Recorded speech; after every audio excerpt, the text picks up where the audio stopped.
கிறிஸ்துவுக்குள் அன்பான தேவனுடைய பிள்ளைகளே, இயேசு கிறிஸ்துவின் பரிசுத்த நாமத்தில் உங்களை வாழ்த்துகிறேன். இன்றைக்கும் ஆண்டவர் சொல்கிற நல்ல வார்த்தையை கவனித்து பாருங்க. அப்போஸ்தலர் நடவடிக்கை 10ஆம் அதிகாரம் 33ஆம் வசனத்தின் பின்பகுதியை பாருங்க. தேவனாலே உமக்கு கட்டளையிடப்பட்ட யாவையும் கேட்கும்படிக்கு நாங்கள் எல்லோரும் இப்பொழுது இங்கே தேவ சமூகத்தில் கூடியிருக்கிறோம் என்றார். பிரியமானவர்களே, இது கொர்நேலியுவை குறித்து சொல்லப்பட்டிருக்கிறது. பேதுருவினிடத்தில் சொல்லுகிறதாக இந்த வார்த்தை அமைந்திருக்கிறது. கொர்நேலியு ஒரு தேவ பக்தியுள்ள ஒரு மனுஷன்.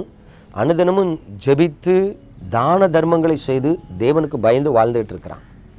ஆனால் சத்தியம் தெரியாது, மனம் திரும்பி ரட்சிக்கப்படலை. இப்போ ஒரு நல்ல சன்மார்க்க ஜீவியத்தில் இருக்கிற கொர்நேலியுவுக்கு தேவனுடைய கண்களில் கிருபை கிடைத்ததுனால ஒரு தேவ தூதனை அனுப்பி அவனோடு பேசுகிறார். அவனுக்கு ஒரு சத்தம் கேட்கிறது. தோல் பதனிடுகிறவனுடைய வீட்டில் சீமோன் என்கிற மறுபெயர் கொண்ட பேதுரு இருக்கிறான், அவனை கூட்டிகிட்டு வா, நீ செய்ய வேண்டியதை உனக்கு போதிப்பான்னு சொன்ன உடனே சீமோன் பேதுருவை அழைத்து அனுப்புகிறதுக்கு ஆட்கள் அனுப்புகிறார். அப்போ பேதுரு வந்த உடனே கேட்குறாரு, எதுக்காக என்னை அழைத்தீர்? அப்போ தான் கொர்நேலியு சொல்கிறான், நான் தேவ சமூகத்தில் ஜெபித்து கொண்டிருக்கும் பொழுது ஒரு தரிசனத்தை பார்த்தேன். இப்படி உங்களை கூட்டிகிட்டு வந்தால் அவர் உங்களுக்கு சத்தியத்தை சொல்லுவான்னு சொல்லி, அதனால தான் நாங்கள் எல்லாரும் உமக்கு காத்திருக்கிறோம். எதுக்கு? தேவனால் உமக்கு எவைகள் கட்டளையிடப்பட்டதோ அவைகளை எங்களுக்கு நீர் அறிவிக்கும்படி நாங்கள் எல்லாம் கூடி வந்திருக்கிறோம். வாட் அ ஒண்டர்ஃபுல் டெடிகேஷன், அர்ப்பணிப்பு பாருங்கள். பிரியமான தேவனுடைய பிள்ளைகளே, இன்றைக்கி ஆவிக்குரிய வாழ்க்கையில் நீங்களும் நானும் சர்ச்சுக்கு போகிறோம். ஆனால் அங்கே சொல்லப்படுற பிரசங்கத்தை கவனிக்கிறோமா?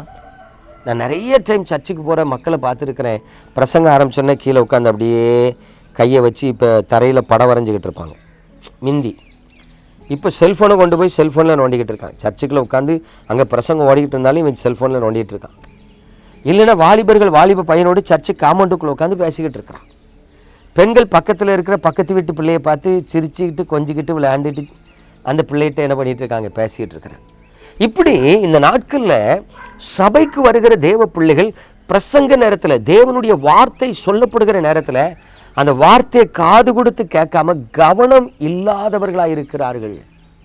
How about you? நீங்கள் எப்படி இருக்கீங்க? பிரசங்கத்தை கேட்குறீங்களா? உங்களுக்கு அன்றைக்கு தேவ மனுஷன் மூலமாக சொல்லப்படுகிற வார்த்தை என்னங்கிறத கவனிக்கிறீங்களா? சில சொல்லுவாங்க, பிரதர் ஒரு வாத்தியாரை கூப்பிட்றாங்க ஐயா, அவர் உப்பு இல்லாமல் சப்பு இல்லாமல் பேசுகிறார். நான் என்ன சொல்கிறேன், அவர் என்னத்தையும் பேசட்டு, நீ ஜெபம் பண்ணிட்டு போ. ஐயா, பேசாத மிருகம் வாயை திறந்து தீர்க்கதரிசியின் மதிகேட்டை தடுத்தது என்று வேதம் சொல்லுது. எந்த ஊர்லேயாவது கழுது பேசுமா? கழுது பேசியிருக்கா? அப்போ கர்த்தர் நினச்சா கழுதையை கொண்டு பேசுவாருங்கிறது போல் இன்றைக்கி சபைகளுக்குள்ள சில நேரம் உண்மைதான், நிறைய கழுதைகள் தான் வருது. நான் தப்பாக நினைக்காதீங்க. வாத்தியார் வேலை பார்க்குறவங்கெல்லாம் வந்து பிரசங்கம் பண்ணணும்னு நினைக்கிறாங்க, என்னத்தையாவது ஒன்று பேசணும்னு நினைக்காங்க. ஏன் பேசணும்னு அவங்களுக்கும் தெரியாது, எதை பேசுகிறோங்கிறதும் தெரியாது. சபை ஊழியர்களை பொறுத்தளவில் அன்னைக்கு கதையை ஒப்பைத்தணும். உபவாச ஜெபமாக அன்னைக்கு காலையில் தான் ஃபோன் பண்ணி ஊழியக்காரங்களை தேடுவான். ஐயா எங்கள் சபையில் உபவாசம் 1 மாதம் டைம் இருந்தாலும் ஊழியக்காரங்களை அரேஞ்ச் பண்ண மாட்டாங்க. அநேகர் நிர்விசாரிகளாக வாழ்ந்து கொண்டு இருக்கிறாங்க. இயேசு கிறிஸ்துவின் நாமத்தில் உங்களை எச்சரிக்கிறேன், சபை ஊழியனாக இருந்து கொண்டு அந்த ஊழியத்தை பொறுப்பு இல்லாமல் செஞ்சால் உனக்கு ஆசீர்வாதம் வராது, சாபம் வரும், கர்த்தருடைய கோபம் வரும். ஒரு ஊழியக்காரனாக இருந்து கொண்டு ஒரு ஆயத்தம் இல்லாமல் பிரசங்கம் பண்ண போனால் உங்களுக்கும் தெய்வ கோபம் வரும். விசுவாசிகளாக இருந்து கொண்டு நீ ஜெபிக்காமல் போனீன்னா கண்டிப்பாக உனக்கு எப்படி சத்தியம் போதிக்கப்படும்? நீங்கள் வீட்டிலேருந்து புறப்பட்டு ஆலயத்துக்கு வரும்பொழுதே, ஆண்டவரே இன்னைக்கு என்னோடு பேசும், யார் பிரசங்கத்துக்கு வந்தாலும் சரி எனக்கு வேண்டிய கர்த்தருடைய வார்த்தை அந்த மனிதன் மூலமாக வரணும்னு சொல்லி நீங்கள் ஜெபம் பண்ணிட்டு போங்க. கண்டிப்பாக ஆண்டவர் உங்ககிட்ட பேசுவாருங்க, கண்டிப்பாக பேசுவார். அவர் சொல்கிறார், நான் தாகமுள்ளவன் மேல் தண்ணீரை ஊற்றுவேன். நீங்கள் வீட்டில் இருந்து நல்லா இட்லி பொங்கல் வடை கேசரி எல்லாம் செஞ்சுட்டு ஞாயிற்றுக்கிழமை அறக்க பிறகு ஐயோ நேரம் ஆயிட்டு கோயிலுக்கு ஓடணும்னு கடைசி நேரத்தில் கோயிலுக்கு ஓடி போய் பரவாயில்ல காணிக்க போடுற நேரத்தில் வந்துட்டேன்னு சொன்னால் கண்டிப்பாக உங்ககிட்ட பேச மாட்டார். நிர்விசாரிகளுக்கு தேவனிடத்திலிருந்து பதில் வராது. எனக்கு அன்பான தேவனுடைய பிள்ளைகளே, கொர்நேலியு பாருங்க, தான் வீட்டார் அனைவரோடும் அவன் ஆயத்தமாக இருக்கிறான். ஒரு தேவ மனுஷன் வரப்போறாரு, அவருக்கு தேவன் கட்டளையிட்டதை எங்களுக்கு சொல்ல தரப்போறாரு. அப்போ அதை கேட்கறதுக்கு எவ்வளோ வாஞ்சையா ஆவலை காத்திருந்தான் பாருங்க. ஒவ்வொரு வாரமும் நீங்கள் சபைக்கு போகும் பொழுது இப்படி ஒரு வாஞ்சியோடு குடும்பமாக போங்க. உங்கள் கூட கர்த்தர் பேசுவார், உங்களை ஆசீர்வதிப்பார், உங்களை குணப்படுத்துவார், உங்களை விடுவிப்பார், உங்களை மேன்மைப்படுத்துவார், உங்கள் சந்ததியை பாதுகாத்து ஆசீர்வதிப்பார். ஆகவே ஒரு ஆயத்தத்துக்குள்ளே வாங்க. நம்ம ஜெபிப்போமா? எங்கள் அன்பின் பரலோக தகப்பனே, இந்த பரிசுத்தமான நாளிலும் நீ தந்த நல்ல ஆலோசனைக்காய் ஸ்தோத்திரம், நல்ல வார்த்தைக்காய் ஸ்தோத்திரம். இந்த வார்த்தை அது பிள்ளைகளின் கண்களை திறக்கட்டும், விடுவிக்கட்டும்.